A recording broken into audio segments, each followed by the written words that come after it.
ഒരു സേഫ്റ്റി, ഒരു പീസ്, അതൊരുപാടാണ്. വീണ്ടും ഒരു കുട്ടികളെ തിരിച്ചു കിട്ടിയ പോലെ എത്ര നാളെന്നും ഞാൻ ആലോചിക്കുന്നില്ല. അല്ലെങ്കിൽ ഈ വീട് വിടാനുള്ളതായിരിക്കും. പിന്നെ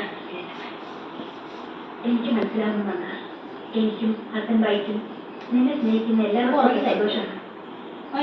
നിൽക്കണമെന്നാണ് ഞങ്ങളുടെ പ്രാർത്ഥന. പിന്നെ ഈ വീട് നിന്നെ ഒരിക്കലും നഷ്ടപ്പെടാൻ തയ്യാറല്ലെന്നാണ് പറയുന്നത്. അമ്മയും വല്യമ്മയും നിനക്ക് എന്നെ അറിയാവുന്നതല്ലേ? അതെങ്ങനെ കഴിയട്ടെ? തമ്മിലെടുത്ത് നീ തെളിച്ചോ? എല്ലാവരും നിന്റെ തീരുമാനത്തിന് വേണ്ടി പറഞ്ഞു.